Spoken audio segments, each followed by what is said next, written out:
Hello दोस्तों, स्वागत है आपका मेरे यूट्यूब चैनल परीक्षा प्लान में। तो कैसे हैं आप लोग? आई होप अच्छे होंगे। और जैसा कि आप लोगों को पता है कि ज्योग्राफी को एनसीईआरटी से पढ़ रहे हैं, तो क्लास 6 कंप्लीट हो चुका है, क्लास 7 कंप्लीट हो चुका है। क्लास 8 की बुक का लास्ट चैप्टर है मानव संसाधन, यानी कि आज क्लास 8 भी कंप्लीट हो जाएगा। तो चलिए शुरू करते हैं। वीडियो देखने के बाद यदि आपको अच्छा लगे तो वीडियो को लाइक और शेयर कीजिएगा, और यदि आप चैनल पर नए हैं तो चैनल को सब्सक्राइब कर लीजिए। ये ज्योग्राफी की लास्ट क्लास है, तो चलिए शुरू करते हैं। लिखा है, लोग ही एक राष्ट्र के सबसे बड़े संसाधन होते हैं। प्रकृति की देन केवल उस समय महत्वपूर्ण होती है जब वह लोगों के लिए उपयोगी होती है। लोग अपनी आवश्यकताओं और योग्यताओं से उसे संसाधन में परिवर्तित कर देते हैं। इस प्रकार मानव संसाधन ही अंतिम संसाधन है। स्वस्थ, शिक्षित, अभिप्रेरित लोग अपनी आवश्यकताओं के अनुरूप संसाधनों का विकास करते हैं। अन्य संसाधनों की भांति मानव संसाधन विश्व में समान रूप से वितरित नहीं हैं। अपने शैक्षिक स्तर, आयु और लिंग में वे एक दूसरे से भिन्न हैं। उनकी संख्या और लक्षण भी बदलते रहते हैं।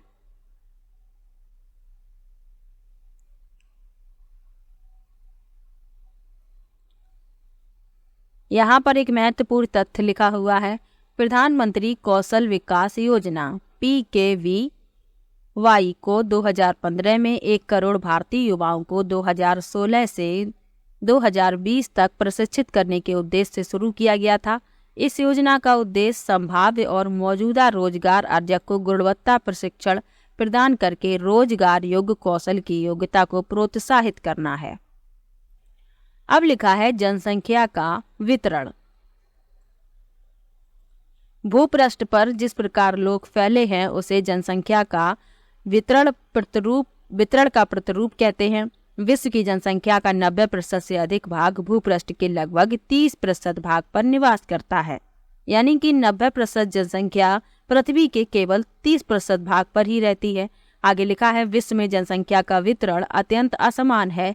कुछ क्षेत्र बहुत घने बसे हैं और कुछ विरल बसे क्षेत्र हैं। दक्षिण और दक्षिण पूर्व एशिया, यूरोप और उत्तर अमेरिका के घने बसे क्षेत्र हैं। उच्च अक्षांशीय क्षेत्रों, उष्णकटिबंधीय मरुस्थलों, उच्च पर्वतों और विषुवतीय वनों के क्षेत्रों में बहुत कम लोग रहते हैं। विषुवत वृत्त के दक्षिण की अपेक्षा विषुवत वृत्त के उत्तर में बहुत अधिक लोग रहते हैं। विश्व की कुल जनसंख्या के लगभग 3/4 लोग 2 महाद्वीपों एशिया और अफ्रीका में रहते हैं। यानी विश्व की जनसंख्या के 3/4 लोग तो 2 महाद्वीपों में ही निवास करते हैं। किसमें? एशिया में और अफ्रीका में। यहाँ पर जो लोग पीले रंग से दिखाए जा रहे हैं ये एशिया में रहते हैं। उसके अलावा जो थोड़ा और डार्क पीले रंग से दिखाई दे रहे हैं ऑरेंज कलर से, ये यूरोप में रहते हैं। अफ्रीका में बैंगनी कलर वाले लोग रहते हैं, जो बैंगनी रंग से दिखाए गए हैं वो अफ्रीका में रहते हैं। इसके अलावा मध्य व दक्षिण अमेरिका में रहते हैं स्काई ब्लू यानी आसमानी कलर वाले लोग, और उत्तर अमेरिका में रहते हैं गुलाबी वाले, और ओशेनिया यानी ऑस्ट्रेलिया, न्यूजीलैंड और प्रशांत द्वीप समूह में रहते हैं सिर्फ ग्रीन कलर वाले। यानी कि देख सकते हैं आप ग्रीन कलर के लोगों की संख्या कितनी कम है। तो सबसे अधिक लोग एशिया में रहते हैं, उसके बाद अफ्रीका में। तो 3/4 जनसंख्या जो है एशिया और अफ्रीका महाद्वीप में निवास करती है। आगे लिखा है, विश्व के 60% लोग केवल 10 देशों में रहते हैं। इन सभी देशों में 10 करोड़ से अधिक लोग रहते हैं।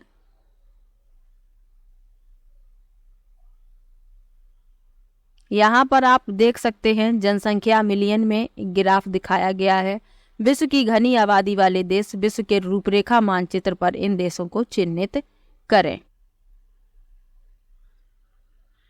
अब लिखा है जनसंख्या घनत्व के बारे में, तो चलिए पढ़ लेते हैं कि जनसंख्या घनत्व क्या होता है। लिखा है, पृथ्वी पृष्ठ के एक इकाई क्षेत्र में रहने वाले लोगों की संख्या को जनसंख्या का घनत्व कहते हैं। यानी कि पृथ्वी के पृष्ठ के एक इकाई क्षेत्र में लोगों के रहने की संख्या है जनसंख्या घनत्व कहलाती है। सामान्य रूप से यह प्रति वर्ग किलोमीटर में व्यक्त किया जाता है। संपूर्ण विश्व का औसत जनसंख्या घनत्व 51 व्यक्ति प्रति वर्ग किलोमीटर है। सबसे अधिक जनसंख्या घनत्व दक्षिण मध्य एशिया में है। इसके पश्चात पूर्वी एशिया एवं दक्षिण पूर्वी एशिया में है। अब भारत का जनसंख्या घनत्व कितना है? लिखा है भारत की जनसंख्या का औसत घनत्व 382 व्यक्ति प्रति वर्ग किलोमीटर है। ये आपको याद रखना है, यहाँ से प्रश्न पूछा जा चुका है कई प्रतियोगी परीक्षाओं में। आगे लिखा है जनसंख्या वितरण को प्रभावित करने वाले कारक। तो जनसंख्या वितरण को प्रभावित करने वाले कारक कौन कौन से हैं? भौगोलिक कारक में है पहला स्थलाकृति। तो स्थलाकृति के बारे में लिखा हुआ है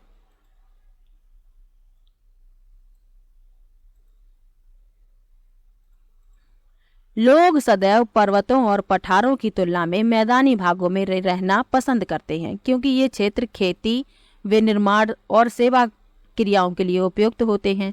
गंगा के मैदान विश्व के सबसे अधिक घने बसे क्षेत्र हैं, जबकि एंडीज, आल्प्स और हिमालय जैसे पर्वत विरल बसे हुए हैं। तो लोग मैदानी भागों में रहना अधिक पसंद करते हैं पर्वतों और पठारों की अपेक्षा, क्योंकि यहाँ पर खेती, विनिर्माण और सेवा क्रियाएं आसानी से उपलब्ध हो जाती हैं। इसीलिए ये जो क्षेत्र हैं मैदानी भाग, ये घने बसे हुए क्षेत्र हैं। तो भौगोलिक कारक में पहला स्थलाकृति हो गया, यानी स्थल की आकृति के आधार पर लोग मैदानी भागों में रहना पसंद करते हैं। अब है जलवायु। अगला कारक है जलवायु। लिखा है लोग सामान्य रूप से चरम जलवायु जो अत्यधिक गर्म अथवा अत्यधिक ठंडी जैसे सहारा मरुस्थल, रूस के ध्रुवीय प्रदेश, कनाडा और अंटार्कटिक में रहने से बचते हैं। यानी कि लोग ना तो ऐसी जगह पर रहना पसंद करते हैं जहां पर बहुत अधिक गर्मी हो, और ना ऐसी जगह पर रहना पसंद करते हैं जहां बहुत अधिक सर्दी हो। तो लोग इन स्थानों में रहने से बचते हैं। आगे लिखा है मृदा। अगला कारक क्या है? मृदा है। तो मृदा के बारे में क्या लिखा हुआ है? उपजाऊ मृदाएं कृषि के लिए उपयुक्त भूमि प्रदान करती हैं। भारत में गंगा और ब्रह्मपुत्र, चीन में हुआंग ही, चांग जियांग तथा मिस्र में नील नदी के उपजाऊ मैदान घने बसे हुए क्षेत्र हैं। तो जहाँ की मृदा उपजाऊ होती है लोग वहाँ रहना पसंद करते हैं। भारत में गंगा और ब्रह्मपुत्र के जो क्षेत्र हैं उनमें उपजाऊ मृदा पाई जाती है, तो वहाँ पर घनी जनसंख्या बसी हुई है। इसके अलावा चीन में हुआंग ही, चांगजियांग तथा मिस्र में नील नदी के उपजाऊ मैदान घने बसे हुए क्षेत्र हैं। अब लिखा है जल। अगला भौगोलिक कारक क्या है? जल। तो जल के बारे में क्या लिखा है? लोग उन क्षेत्रों में रहने को प्राथमिकता देते हैं जहां अलवड़ी जल आसानी से उपलब्ध होता है। अलवड़ी से क्या मतलब है? जहां का जल खारा नहीं होता है, यानी कि उसमें लवण नहीं होते, तो लोग वहां रहना पसंद करते हैं जहां अलवड़ी जल आसानी से उपलब्ध हो जाता है। विश्व की नदी घाट। अब अगला भौगोलिक कारक क्या है? खनिज। तो चलिए खनिज के बारे में पढ़ लेते हैं। लिखा है खनिज निक्षेपों वाले क्षेत्र अधिक बसे हुए हैं। दक्षिण अफ्रीका की हीरे की खानें और मध्य पूर्व में तेल की खोज ने इन क्षेत्रों में लोगों को रहने के लिए प्रेरित किया है। तो ये तो भौगोलिक कारक थे। अब लिखा है सामाजिक, सांस्कृतिक और आर्थिक कारक के बारे में। तो चलिए इनके बारे में भी पढ़ लेते हैं। तो सबसे पहले लिखा है आर्थिक कारक। लिखा है औद्योगिक क्षेत्र रोजगार के अवसर प्रदान करते हैं। लोग बड़ी संख्या में इन क्षेत्रों की ओर आकर्षित होते हैं क्योंकि यहाँ पर उन्हें रोजगार आसानी से मिल जाता है। इसलिए जापान में ओसाका और भारत में मुंबई 2 घने बसे क्षेत्र हैं। तो ये तो हो गया आर्थिक कारक। दूसरा है सांस्कृतिक कारक। लिखा है धर्म और सांस्कृतिक महत्ता वाले स्थान लोगों को आकर्षित करते हैं। यानी धर्म और सांस्कृतिक महत्ता जहाँ पर होती है वे स्थान लोगों को आकर्षित करते हैं। जैसे वाराणसी, यरूशलेम और वेटिकन सिटी इसके कुछ उदाहरण हैं। अगला है सामाजिक कारक। अच्छे आवास, शिक्षा और स्वास्थ्य सुविधाओं के क्षेत्र अत्यधिक घने बसे हैं। उदाहरण के लिए पुणे, क्योंकि जहाँ पर लोगों को अच्छे आवास, शिक्षा और स्वास्थ्य सुविधाएं आसानी से उपलब्ध हो जाती हैं तो लोग वहां रहना पसंद करते हैं।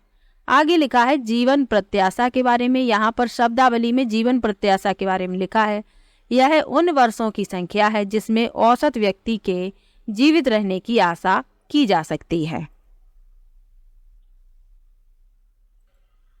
अब लिखा है जनसंख्या परिवर्तन। लिखा है जनसंख्या परिवर्तन से तात्पर्य एक निश्चित अवधि के दौरान लोगों की संख्या में परिवर्तन से है। विश्व की जनसंख्या स्थिर नहीं रही है, यह कई गुना बढ़ गई है, जैसा कि चित्र में दिखाया गया है। इस चित्र में दिखाया जा रहा है विश्व जनसंख्या की वृद्धि। आगे लिखा हुआ है ऐसा वास्तव में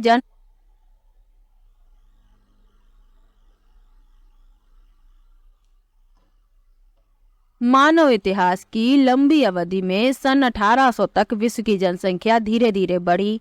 बड़ी संख्या में बच्चे जन्म लेते थे, लेकिन शीघ्र ही उनकी मृत्यु भी हो जाती थी। ऐसा इसलिए था क्योंकि वहां उचित स्वास्थ्य सुविधाएं नहीं थी, सभी लोगों के लिए पर्याप्त भोजन उपलब्ध नहीं था, किसान सभी लोगों की भोजन की आवश्यकताओं को पूरा करने के लिए पर्याप्त उत्पादन करने में सक्षम नहीं थे। इसके परिणाम स्वरूप वृद्धि बहुत कम थी। सन 1804 में विश्व की जनसंख्या 1 अरब हो गई। 150 वर्षों के बाद 1959 में विश्व की जनसंख्या 3 अरब पहुंच गई। इसे प्रायः जनसंख्या विस्फोट कहते हैं।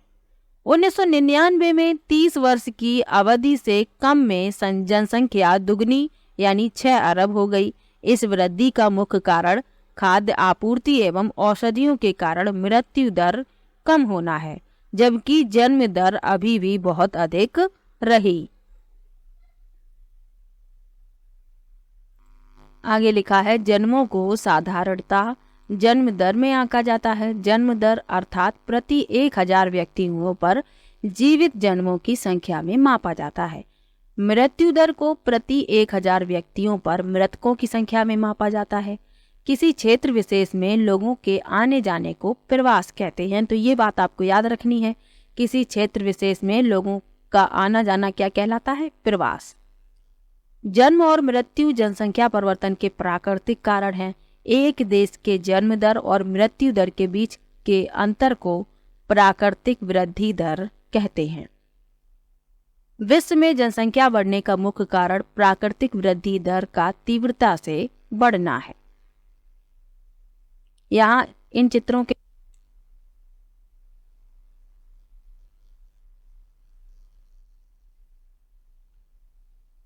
के माध्यम से आप समझ सकते हैं, यदि जन्म दर अधिक है और मृत्यु दर कम है तो जनसंख्या बढ़ेगी। जन्म दर और मृत्यु दर बराबर हैं तो जनसंख्या स्थिर रहेगी। जन्म दर कम है और मृत्यु दर ज्यादा है तो जनसंख्या में कमी आएगी। तो इस चित्रों के माध्यम से समझाने का प्रयास किया जा रहा है। आगे लिखा है प्रवास का एक अन्य कारण है जिससे जनसंख्या के आकार में परिवर्तन होता है। लोग एक देश में अथवा देशों के बीच एक स्थान से दूसरे स्थान पर जा सकते हैं। उत्प्रवासी वे लोग हैं जो देश को छोड़ते हैं, अप्रवासी वे लोग हैं जो देश में आते हैं। यानी कि अपने देश से कोई व्यक्ति किसी और देश में चला जाता है तो वह उत्प्रवासी है, और किसी दूसरे देश से कोई व्यक्ति अपने देश में आ जाता है तो वह अप्रवासी कहा जाता है। यहाँ पर भी लिखा हुआ है अप्रवेश क्या है? जब व्यक्ति नए देश में जाता है। उत्प्रवास क्या है? जब व्यक्ति एक देश को छोड़ता है। आगे लिखा है संयुक्त राज्य अमेरिका और ऑस्ट्रेलिया जैसे देशों में भीतरी आवास अथवा अप्रवास द्वारा जनसंख्या बढ़ी है। सूडान देश एक ऐसा उदाहरण है जिसमें लोगों के बाहर चले जाने अथवा उत्प्रवास के कारण जनसंख्या में कमी का अनुभव किया गया। यानी सूडान एक ऐसा देश है जिसे लोग छोड़कर चले गए तो उसमें क्या हुआ? जनसंख्या में कमी आ गई। आगे लिखा है अंतर्राष्ट्रीय प्रवास की सामान्य प्रवृत्ति यह है कि लोग अच्छे आर्थिक अवसरों की खोज में कम विकसित राष्ट्रों से अधिक विकसित राष्ट्रों में चले जाते हैं।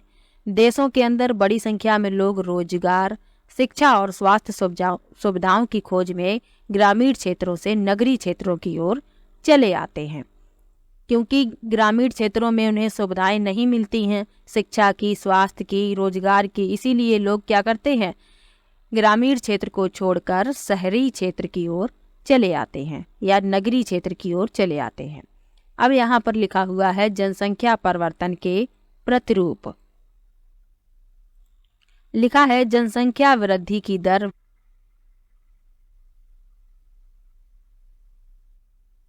अब पढ़ लेते हैं जनसंख्या परिवर्तन के प्रतिरूप।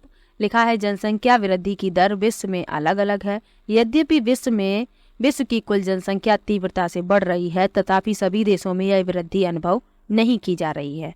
कुछ देशों में जैसे केन्या में जनसंख्या वृद्धि दर ऊंची है। उन देशों में जन्म दर और मृत्यु दर दोनों ही उच्च हैं।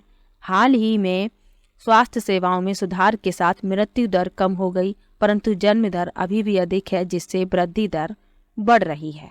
अन्य देशों में जैसे यूनाइटेड किंगडम में निम्न जन्म दर और मृत्यु दर के कारण जनसंख्या वृद्धि की दर मंद है।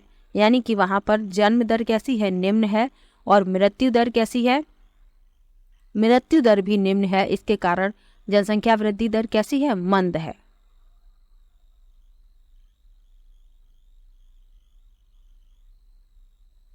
अब यहाँ पर लिखा है जनसंख्या संगठन। किसी देश की जनसंख्या कितनी भी अधिक हो, उसका उस देश के आर्थिक विकास के स्तर से कुछ अंतर नहीं पड़ता। उदाहरण के लिए बांग्लादेश और जापान अति घने बसे देश हैं, लेकिन जापान बांग्लादेश से आर्थिक रूप से अधिक विकसित देश है। एक संसाधन के रूप में लोगों की भूमिका को समझने के लिए हमें उनके गुणों के बारे में जानने की आवश्यकता होती है। लोग अपनी आयु, लिंग, साक्षरता स्तर, स्वास्थ्य दशाओं, व्यवसाय और आय के स्तर पर एक दूसरे से भिन्न होते हैं। लोगों की इन विशेषताओं के बारे में जानना आवश्यक है। जनसंख्या संगठन जनसंख्या की संरचना को दर्शाता है।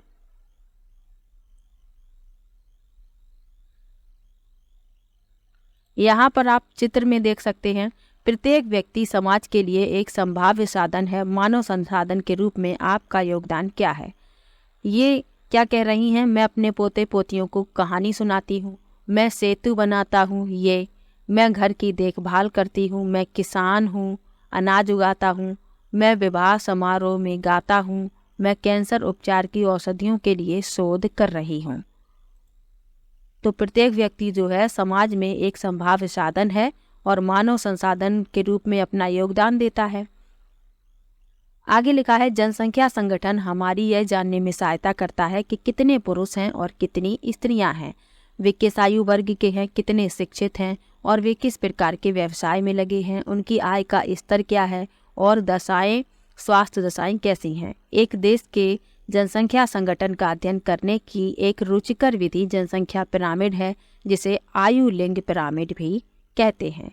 एक जनसंख्या पिरामिड दर्शाता है कुल जनसंख्या विभिन्न आयु वर्गों में विभाजित है। उदाहरण 5 से 9 वर्ष, 10 से 14 वर्ष। कुल जनसंख्या का प्रतिशत इन वर्गों में से प्रत्येक वर्ग में पुरुष और स्त्रियां उपविभाजित हैं। जनसंख्या पिरामिड का आकार उस विशिष्ट देश में रहने वाले लोगों की कहानी बताता है। बच्चों की संख्या 15 वर्ष से नीचे निचले भाग में दिखाई गई है और यह जन्म के स्तर को दर्शाती है। ऊपर का आकार वृद्ध लोगों की संख्या दर्शाता है और मृतकों की संख्या को दर्शाता है। यहाँ ये इस चित्र की बात हो रही है, एक जनसंख्या पिरामिड, ये पुरुष, ये स्त्री, यहाँ ये आयु वर्ग लिखा हुआ है वर्ष में।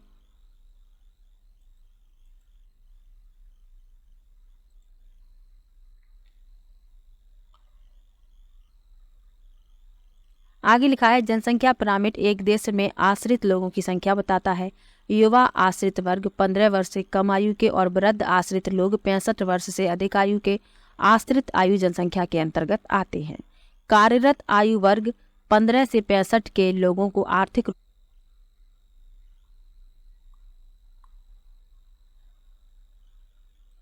यहाँ ये केन्या का पिरामिड है। ये आधार में चौड़ा है और ऊपर आप देख लीजिए कितना पतला है। तो इसमें क्या है लिखा हुआ है इसके बारे में, एक देश का जनसंख्या पिरामिड जिसमें जन्म दर और मृत्यु दर दोनों ही ऊंचे हैं आधार पर चौड़ा है और ऊपर तीव्रता से सकरा हो जाता है। ऐसा इसलिए कि बहुत से बच्चे जन्म लेते हैं लेकिन उनमें से अधिकतर की मृत्यु शैशव काल में ही हो जाती है और कुछ ही बड़े हो पाते हैं, इसलिए वहाँ वृद्ध लोग बहुत कम हैं। इस स्थिति को केन्या के पिरामिड द्वारा दर्शाया गया है। इस पिरामिड में जो अभी बताया था, क्योंकि जन्म दर और मृत्यु दर दोनों ही उच्च हैं इसलिए आधार चौड़ा है, लेकिन वृद्ध लोगों की संख्या बहुत कम है, इसीलिए इसका जो ये ऊंचा वाला भाग है बहुत ही सकरा है। आगे लिखा है, जिन देशों में मृत्यु दर कम हो रही है, युवा आयु वर्ग का पिरामिड चौड़ा है क्योंकि शिशु प्रौढ़ावस्था तक जीवित रहते हैं। यह भारत के पिरामिड में दृष्टिगोचर है। इस प्रकार की जनसंख्या में युवा सापेक्षता अधिक है। इसका अर्थ मजबूत और वर्धमान बढ़ती हुई श्रम शक्ति है। तो ये भारत का पिरामिड है। ये इसमें क्या है, जो युवा आयु वर्ग है वह चौड़ा दिखाई दे रहा है। आगे लिखा है, जापान जैसे देशों में आधार पर पिरामिड सकरा है। घटी मृत्यु दर के कारण अधिक लोग वृद्ध आयु तक पहुंच जाते हैं। तो जापान का पिरामिड जो है आप लोग देख सकते हैं, इसका जो आधार है ये सकरा है और क्योंकि यहाँ पर मृत्यु दर कैसी है, कम है, इसीलिए लोग वृद्ध आयु तक पहुंच जाते हैं। तो ये जापान का पिरामिड दिखाया गया है। आगे लिखा है, कुशल उत्साही आशावादी सकारात्मक दृष्टि जैसे युवा जन किसी राष्ट्र के भविष्य होते हैं। हम भारतवासी भाग्यशाली हैं कि हमारे पास ऐसा संसाधन है। उन्हें योग्य एवं उत्पादक बनाने के लिए, कुशल बनाने और अवसर प्रदान करने के लिए अवश्य ही शिक्षित किया जाना चाहिए।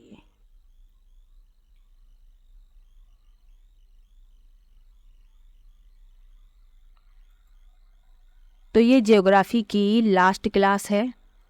आज ज्योग्राफी कंप्लीट होती है। क्लास 6, क्लास 7, क्लास 8 मैंने तीनों ही कंप्लीट एक एक चैप्टर पढ़ाया है और आज क्लास 8 भी कंप्लीट करवा दिया और आज ज्योग्राफी SCERT भी कंप्लीट हो गई। तो ये लास्ट क्लास थी। वीडियो कैसा लगा कमेंट बॉक्स में ज़रूर बताइएगा।